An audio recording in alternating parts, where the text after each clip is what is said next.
I'm Arthur, the caretaker of Oakwood Cemetery, and I've been here for over 40 years. I've seen my fair share of odd things, kids playing pranks, strange folks visiting graves at odd hours, but nothing quite like what happened last winter. It still sends shivers down my spine just thinking about it. It was a bone-chilling night, the kind where you could feel the cold through your boots.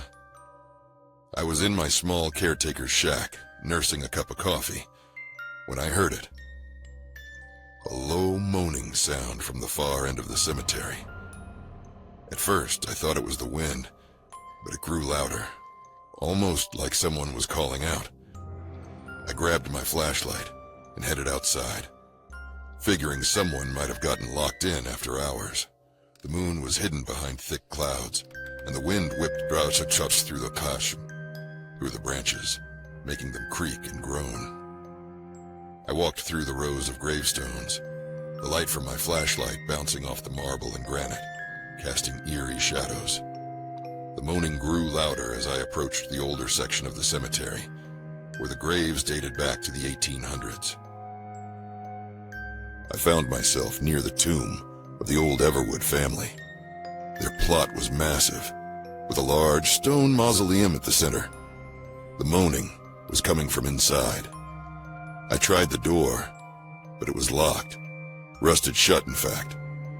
I pressed my ear to the stone, and I could hear it clearly. A voice, low and strained, as if someone was trying to speak from deep underground. I backed away, my heart racing. It didn't make any sense. The Everwoods had been dead for decades, buried deep within that mausoleum. There was no way anyone could be in there. I told myself it was just the wind, or maybe my mind playing tricks on me, and I hurried back to my shack, locking the door behind me. The next night, it happened again. This time, I heard footsteps, slow and shuffling, coming from the same direction. I peered out my window and saw a faint light flickering among the graves. I knew I had to check it out, even though every instinct in me screamed to stay put. As I walked through the cemetery, the air grew colder, and the wind picked up, carrying whispers with it. I couldn't make out the words, but it sounded like they were coming from all around me. When I reached the Everwood mausoleum, the light had vanished, but the footsteps continued, circling the structure. I tried to steady my nerves, telling myself it was just an animal or a prankster. But then I saw it. A figure, tall and gaunt, stepping out from behind a gravestone. It was dressed in tattered clothing, its face pale and drawn, like a corpse that had been buried too long. Its eyes glowed with a faint blue light, and it turned to look directly at me. I ran, faster than I ever had in my life. The whispers grew louder, and I could hear the footsteps following me, gaining speed.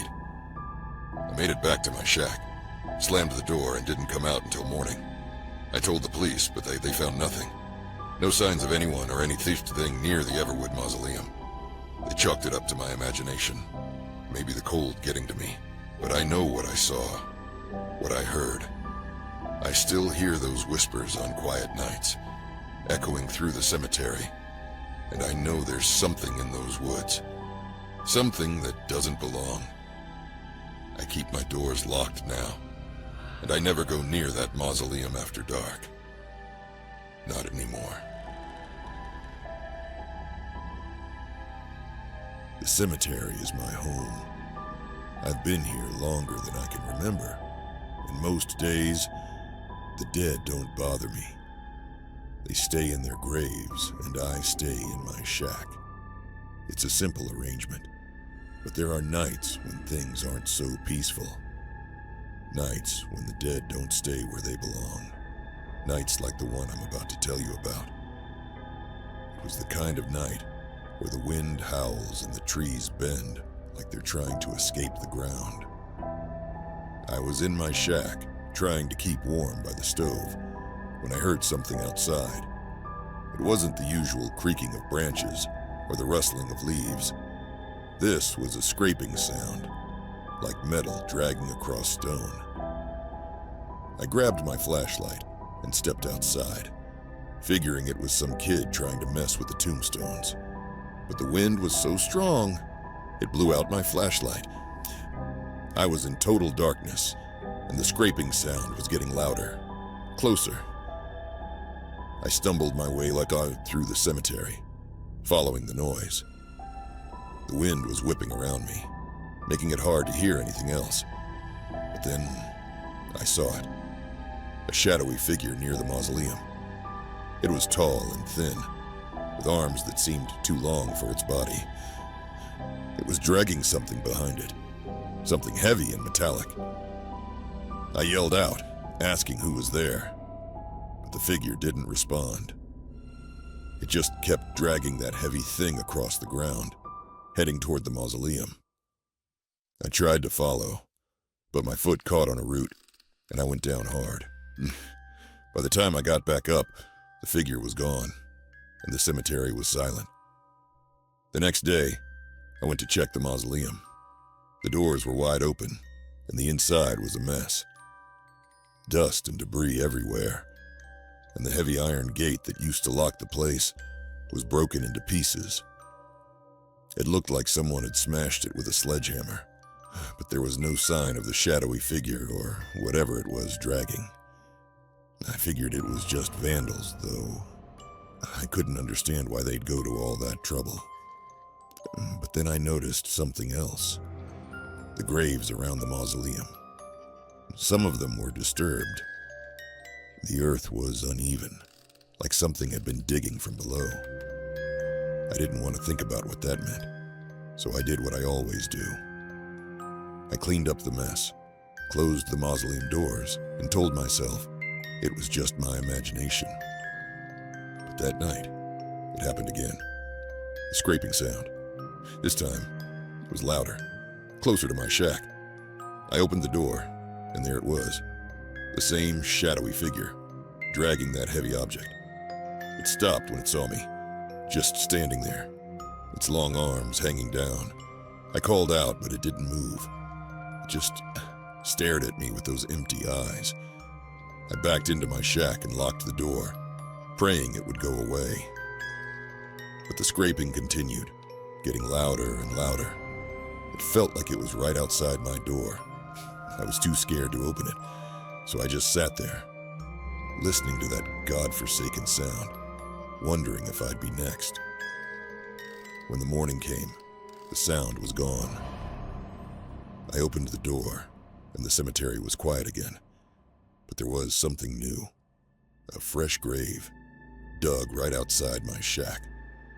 No headstone, no name, just a mound of dirt where something had been buried in the night.